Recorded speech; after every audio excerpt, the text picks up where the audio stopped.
Hold on. Okay, this is not an interrogation. This is not a story. Okay, you don't have to ask me 50 million questions. Really? Really?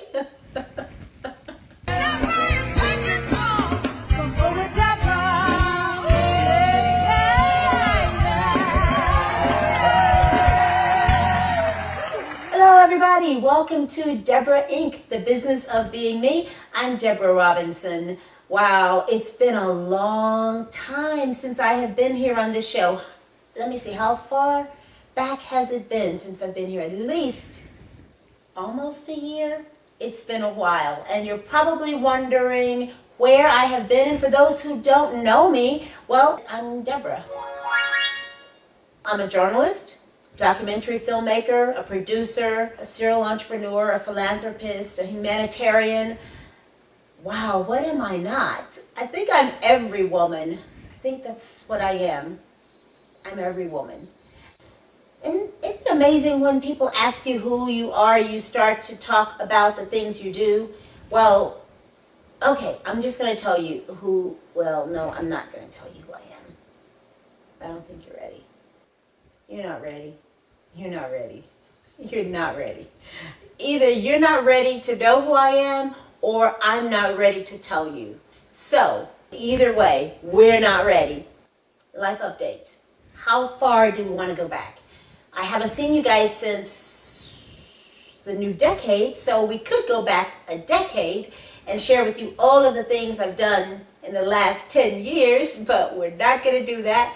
I think we'll just start with, let's say, the last year and how I came to be here where I am now. So you may remember the last time you saw me, we were shooting season 1 of this show, Deborah Inc., The Business of Being Me. We shot it in Little Rock at the Den, which was a 15,000 square foot facility that I was building out to be an internet broadcast facility. And I found myself being in Little Rock, which was a detour. I'm going to get to that part in a moment. Here's the thing about me. When I do these story times and I sit down and talk, you're going to have to keep up, because what I'll do is I'll start one thing and then I'll kind of take it and put it up here and say, okay, now here's another thing, take it and put it over here, and then I'll start talking about something totally different and you'll have to take it and put it down there. And so in the end, you've just got to know how to keep up to know when I'm going up here, over here, or down there. It's just wild. So let's try to keep up, or I'm going to try to keep up in my brain as I move through the story of telling you about my life for the last year. Yes, that's where we were. Okay, so the last year I was in Little Rock. I talked about that, right? Okay, so in Little Rock, what I found when I was in Little Rock was I started doing a lot of things that were not me. They were life goals. They were things that I wanted to do. They were things that I could do easily. They were things that I had done, but it wasn't where I wanted to take my life. When I opened the Den there, I started to create television shows for other people, to create platforms and avenues for them to do media work. When that was not my intention, what my intention was to build my show again, the Deborah Interview Show in Nashville. We took that show from Nashville to Las Vegas, and then from Las Vegas, I went back to Little Rock. And in Little Rock, I thought, okay, I can revamp the show to get ready to head back to Las Vegas. But Little Rock was more of a detour than I wanted it to be. It ended up being a 3-4 year detour. And sometimes life gives us the detours. After so many years of being all around the country producing television and documentaries, when I showed up in Little Rock, I started creating a platform for other people as well. And not that I don't want to produce projects for other people. At this time in my life, I simply want to produce my own projects. And when I was thinking about that, something came to my mind. It said, don't show up how you don't want to be seen. And what I did in Little Rock is I showed up as a producer. I showed up as a manager of a television station, of a broadcast facility. I'd done that before many years ago. That's how I showed back up there. And that's how people saw me. People began to see me as a person to help them create their television shows, as a person to help them become the media person that they wanted to be. And that wasn't what I wanted. And so I got stuck there for just a moment. And that's on the business level. On the personal level is an entirely different story. That's the reason I ended up going back home. And that was a detour, a lesson I had to learn. And I had to stay there until I learned the lesson. And when I got the lesson, when the lesson was complete, when I had received all that I needed to receive from that lesson, I was free to go. And then I was also free to let go of all of the other things that I had been doing, being there just to get that lesson. So on the personal level, I got the lesson.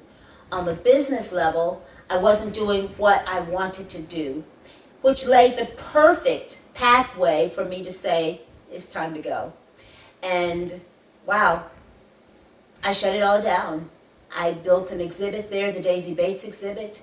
I had an exhibition for death row inmates. I had a lot of things there that were moving, but I knew that that was not the direction I wanted to go in. So I sold everything from the office and then from my home. I packed up what was left, drove my car onto the back of the trailer, and took a 25-hour drive by myself all the way until I reached the beautiful shores of Atlantic City.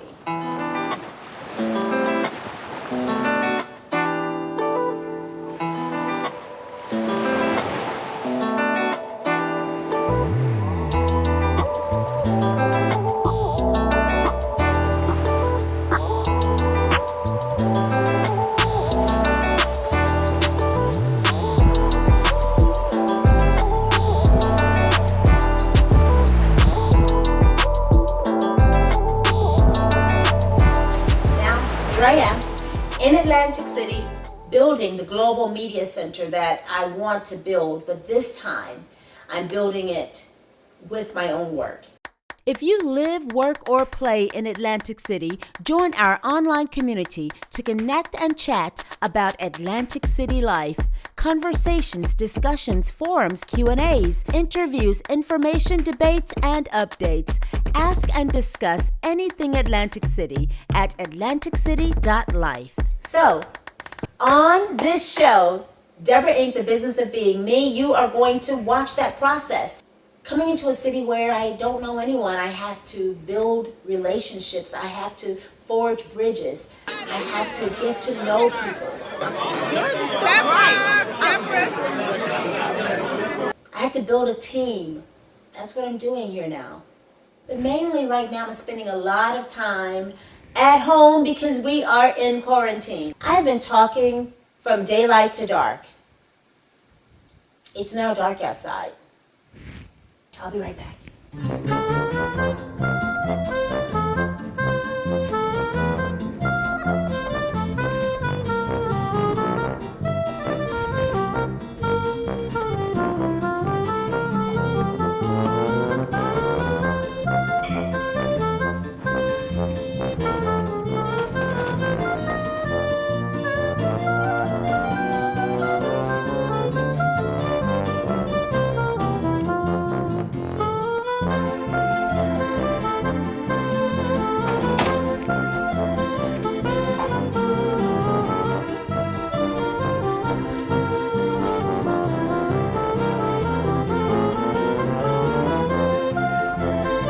So, here's to Atlantic City, to my new home, where I'm building a new business, and you're going to get to follow me and to watch me do it right here in Atlantic City.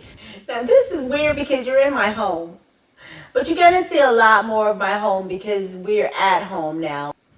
Actually, I used to do a series at home called At Home with Deborah when I was in Nashville. And actually the piano that's right behind me, one of my sponsors gave that piano to me. I always wanted a piano in my home. And when I got ready to do the series, I knew that I would be bringing guests into the home. So we went after Roland for a sponsorship. And guess what? Big truck pulled up outside the house and loaded it out and set it up right in my living room. And now I still have my Roland. But here's the interesting thing about my Roland. This is the first time I've had it set up in my house, maybe 10 years. It's been about 10 years. And here's the story of the piano.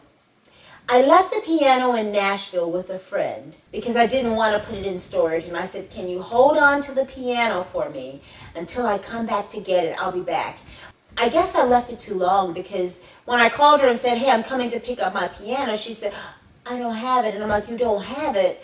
Well, she let her brother keep it, and he took it into a whole nother state, and he was using it. And so when I called him and I was like, can I come get my piano? He said no. And not only that, he stopped taking my calls. He literally would not call me back for years. Really? Can't believe he kept my piano. And then finally, he called me out of the blue and said, listen, he said God told him to give me my piano back. And do you know what I did? I drove many, many hours to go and pick up my piano.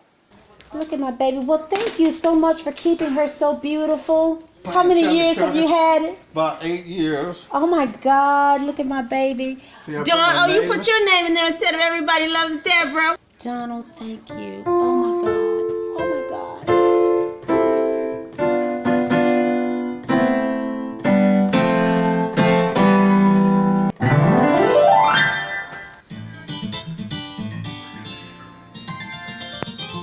Do you see why I had to have my baby? Don't you love her? You see why I didn't want to give it back? Because don't you love her? Donald, thank you. Would you like to tell her goodbye? We just said goodbye already. It was hard, boy. I tell you, I had to pray on this one. God guided me. I tell you what, and I had to look at it like I said, well, you know what? If I had a piano and I misplaced it this way, I said I would want somebody to give it back to me too. So I prayed on it. I said, okay, I'm gonna buy me one. Oh my God, thank you so much. Oh, you just do not understand how much I have grieved for my piano. And when I picked it up, I have this thing in my piano that says Everybody Loves Deborah. And he had changed it, and I was like, oh, really? So I changed it back to Everybody Loves Deborah. So what will you see on Deborah Inc., the business of being me? So here on the show, I'll share everything from how I run my businesses to the stories I cover. Right now, I'm working on at least 3 projects that are investigative, and they will end up in court. Even my personal life, because I realize that what I do can really not be separated from who I am. I am who I am because of what I do, and I do what I do because of who I am. Here's to Deborah Inc., the business of being me.